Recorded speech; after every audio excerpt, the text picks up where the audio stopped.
We're going to have to seal up those borders. He made immigration the centerpiece of his campaign. We're like a garbage can for the world. And when he's back in the White House, President-elect Trump has promised to immediately crack down with mass deportations of people in the country illegally. On day one, I will launch the largest deportation program in American history. I'm going to get the criminals out. To do that, Trump has said he'll mobilize the military and local police. But he's offered few specific details on how it will actually work.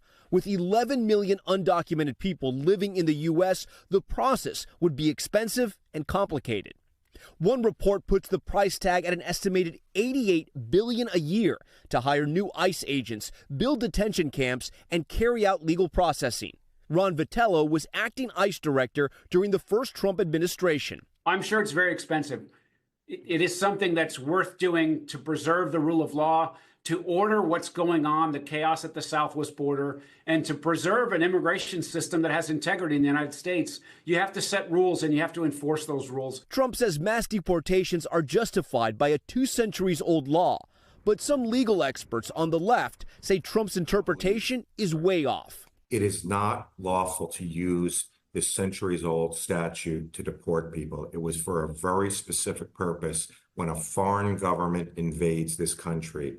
That is not what's happening with immigrants here. Trump made immigration a major focus of his first administration with mixed success. He built part of a wall on the U.S. border with Mexico and separated families who crossed illegally. Now, in places like North Carolina, this family lives in fear they could be separated. Jenny's husband, Isabella, and Mackenzie's dad is undocumented. I was afraid that one day they would come home and he wouldn't be here. So he lives in the shadows. The family asks we don't show his face or share his name because they worry he could be deported. I don't make any trouble. I just go work and coming home. My family is everything for me. Tonight, millions of families bracing for what's next. Tom Yamas, NBC News. Shalom, I'd like to say, call in Yahweh Hashem Yashar Bashim Kakadash, Taba Anasa, Apostle Elsberry Millstone, peace, citation, for elect, Shalom. And Lord willing, I'll come up with a title for this lesson. And without further ado, I'm just going to go into the New York Times. It says, this article, Trump's immigration plans could bring an economic toll. It says, expelling non-citizens on a mass scale is likely to raise prices on goods and services and lower employment rates for U.S. workers, many economists say. And by Lydia DePillis, November 13, 2024, says, the wave of migrants who arrived during the Biden administration fueled some of the anger that propelled Donald J. Trump back to power. They also offset a labor shortage, putting a damper on inflation. With the next administration vowing to seal the border and carry out the largest deportation program in American history, those economic forces could reverse depending on the degree to which Mr. Trump can fulfill those promises. Mr. Trump's newly appointed border czar, Tom Homan, has said that the administration would start with immigrants who have committed crimes. There are not nearly enough of those to amount to removals on a mass scale. However, and Vice President-elect J.D. Vance has also said that all 11 million documented immigrants should prepare to leave. If you are in this country illegally in 6 months, pack your bags because you're going home, Mr. Vance said in September. The numbers could rise by another 2.7 million if the new administration revokes several types of temporary humanitarian protection, as the Trump advisor Stephen Miller reviewed last year. On top of that, millions of undocumented residents live with U.S.-born children or green card holders who could end up leaving the country as well. There are logistical, legal, diplomatic, and even though Mr. Trump has said there is no price tag he wouldn't direct the government to pay, fiscal obstacles to expelling millions of people who would rather stay. According to the American Immigration Council, an advocacy group for immigrants, it will cost $315 billion to arrest, detain, and deport all 13.3 million living in the United States illegally or under a revocable temporary status. That's why forecasting a precise impact is impossible at this point. But if Mr. Trump accomplishes anything close to what he has pledged, many economists expect higher prices on goods and services and possibly lower employment rates for American workers. That gargantuan shock will cost trillions of dollars in economic growth, eliminating hundreds of thousands of jobs held by U.S. natives, said Michael Clemens, an economics professor at George Mason University who focuses on migration. It will quickly raise inflation by reducing the capacity of U.S. firms to supply goods and services faster than it reduces demand. There's plenty of precedent for this projection. You could start with the past 8 years of slowdown in immigration during the first Trump administration, and a full hiatus over the pandemic created a shortfall of workers. That was part of what allowed prices to jump in 2021 and 2022, both by driving up wages and by limiting the supply of goods and services, according to the officials at the Federal Reserve and other analysts. In 2023, a bounce back in legal immigration, as well as a surge in border arrivals, largely driven by economic crises and wars abroad, eased the labor market pressure that had boiled over into inflation, allowing price growth to recede without widespread layoffs. The Congressional Budget Office has also estimated that this period of elevated immigration reduced projected deficits, since the new arrivals pay taxes and are eligible for fewer public benefits. At the same time, unemployment rates for U.S.-born and foreign-born workers remain tightly tethered, indicating that the new arrivals did not broadly take jobs away from people already here. Instead, it's likely that they allow for job growth in industries like construction and hospitality that wouldn't have happened otherwise, because the educational attainment most folks have is relatively low. I think the skills that new arrivals bring to the U.S. are just a different set of skills than most U.S.-born workers have, said Chloe East, an associate professor of economics at the University of Colorado. Mr. Vance has argued that deporting immigrants could force employers to offer higher pay to attract Americans, and there is some research to suggest that restricting immigration can raise wages for low-skilled workers. That's what appears to have happened when the United States introduced a strict quota system after World War I, according to a paper by economists at Michigan State University and the Federal Reserve Bank of Kansas City. And wages for workers in immigrant-heavy industries did grow faster, while cross-border migration was cut off in 2020.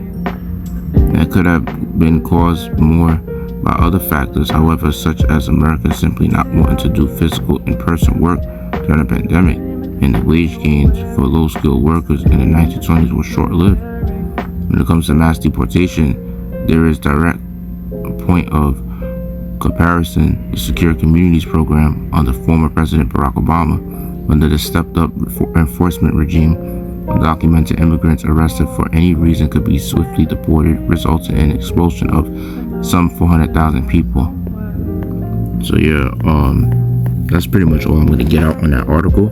And without further ado, I'll bring out some scriptures on Lord will and make this lesson edifying. And I'm actually going to bring out Sirach chapter 12. And let me see, I'll start at verse 10. It says, "Never trust thy enemy, for like as iron rusteth, so is his wickedness." So basically, when it's coming to Esau, in a sense, you see, they got a lot of migrants coming over to this country under the Biden administration, but at the same time, it's like,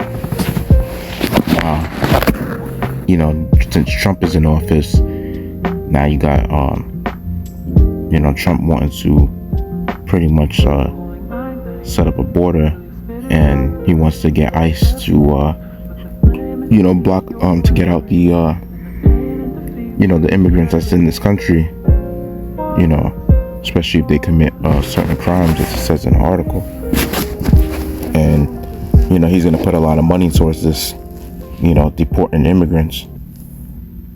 And this is going to cost a lot of money in a sense. And honestly, all the money that they're pumping into the, to the Biden administration, which was to bring migrants in the country and funding the migrant project, now it's like it's going to cost a lot more money to get them out the country, you see. And this is all, of course, a tactic to pretty much destroy the US dollar. So they're just doing these things strategically, showing you stupid people that still trust and believe the so-called white man and want to still, trust in his governmental power, which that's going to pretty much be your downfall. You people don't understand that Esau doesn't have your best interest.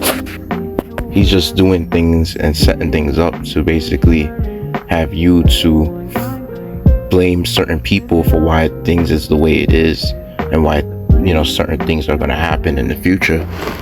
This is why Esau will pretty much set up certain presidents, and I mean, when I say Esau, I mean like the upper elites, the banking family members. They set up certain presidents to do certain type of stupid things like this, in a sense of the migrant project, to fund it. And then now, after you fund the migrant project, and funding the migrant project was one of the biggest issues, because you had it to where people are paying taxes and their tax money coming out their paycheck, and that they got to pay in their day-to-day life is going towards the migrant project. And at the same time, you got regular American citizens, even purebred Edomite American citizens, that are not even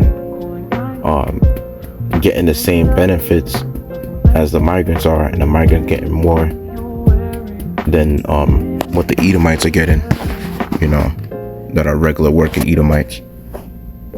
So of course, they wanted to pretty much spark a race war.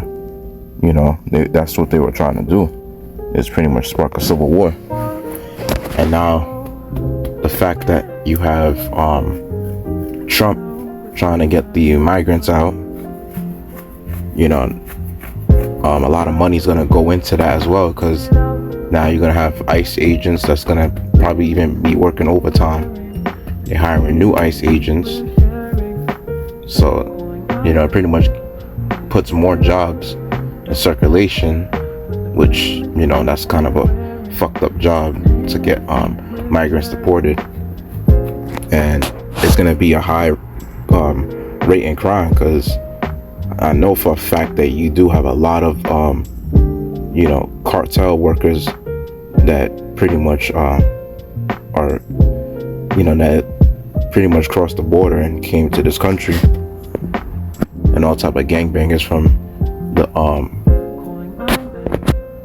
Latin American countries. So something gonna go down, because I know for a fact they're not gonna want to go back to their country just like that without putting up a fight. So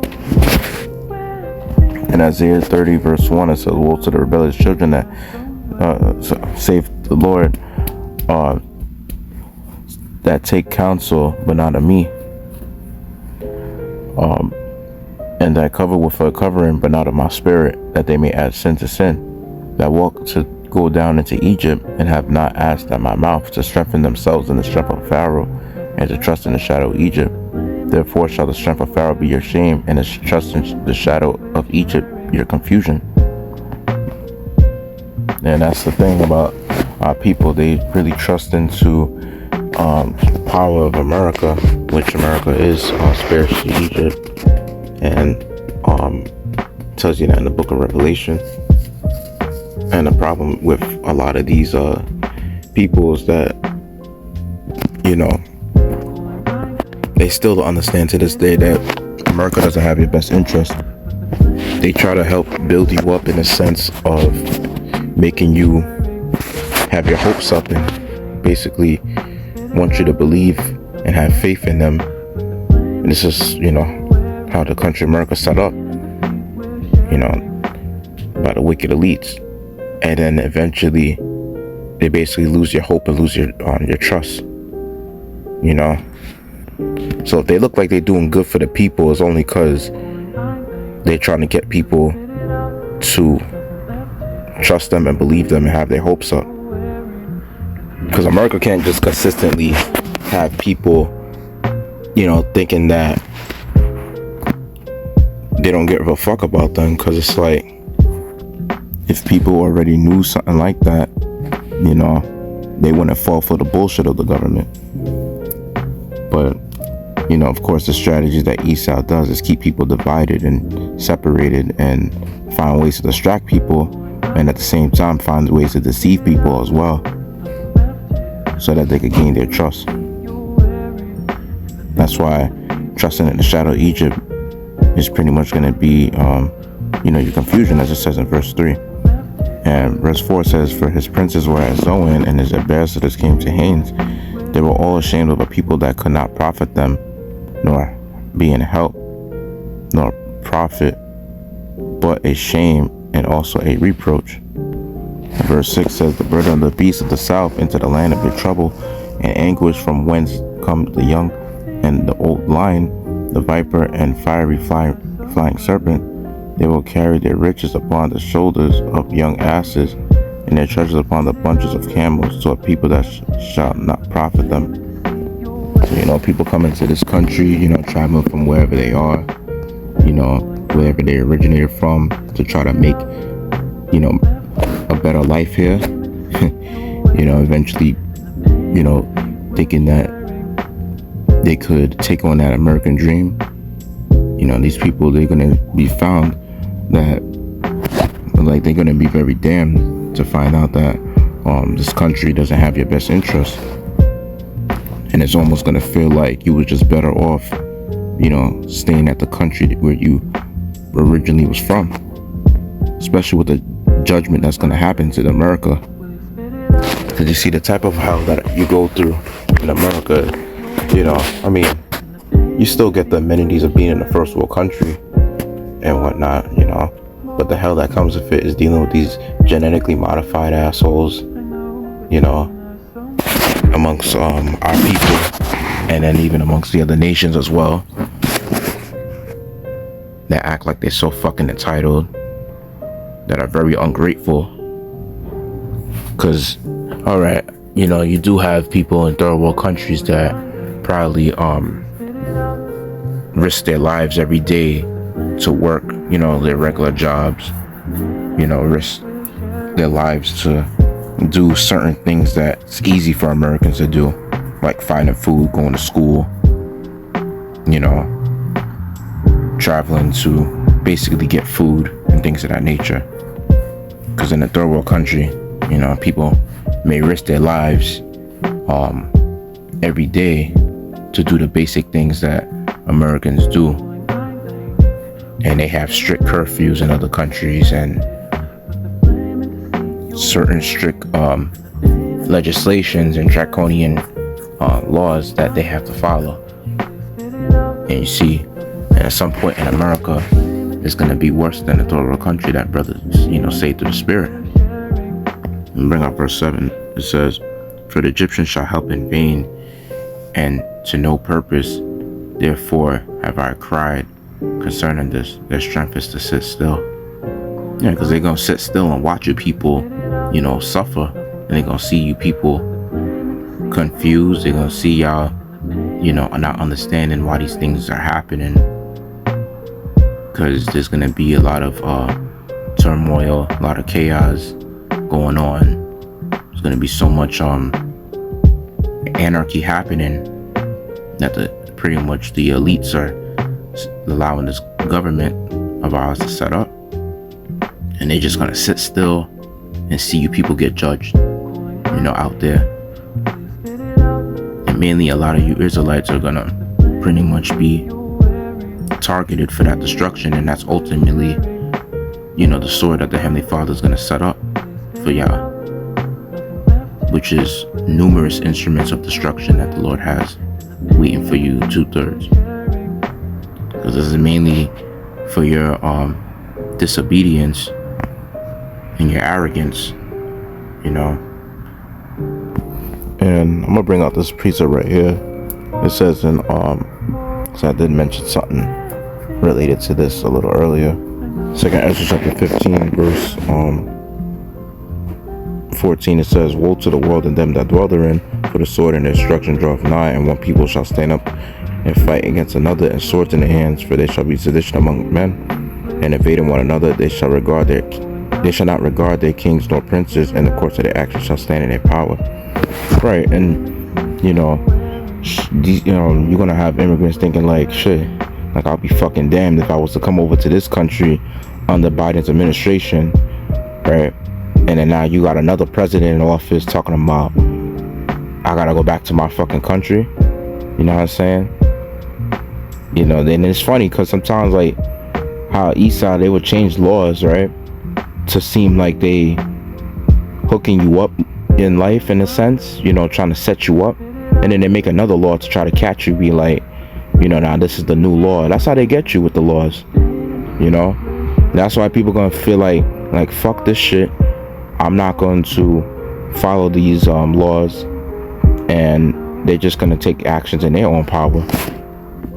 And because Trump is in office, he's going to very well most likely increase stop and frisk as he did in the past. So, now because of the migrants being in this country, you see, there's a lot of things this Esau has. Could be the Trojan horse for the MOTB. Right, and that's that Revelation 13:16, because now they gotta document people that's in this country to see if they are an immigrant or actual citizens or not. They might say like, yo, you need to get that CHIP in you, and they could also force that upon the migrants that, oh, you want to be in this country, you're gonna have to take the CHIP. You see, that's how they're gonna get them.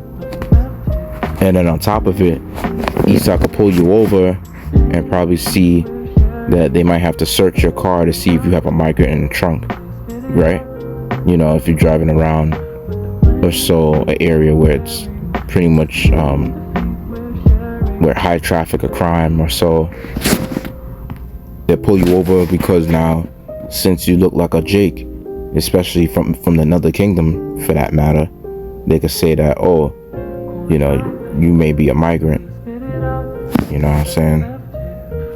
And also Jake from the Southern Kingdom too, because I know you do have a lot of Haitians that came to this country, as well, under the Biden administration, for the migrants to come over here. And there's just so much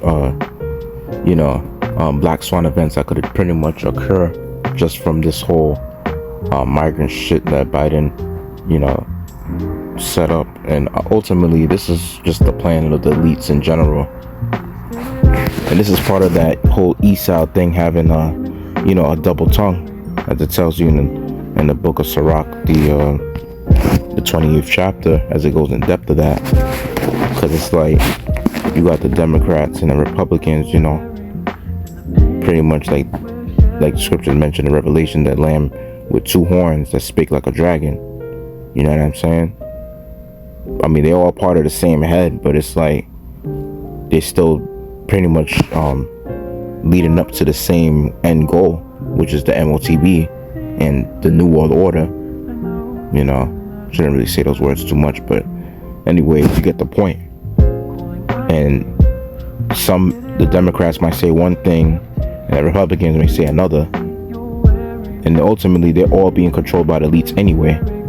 It's just to look like they have two different opposing views, just to kind of get the people's favor. But at the same time, they're still going to take orders from, the puppet masters, which are the elites.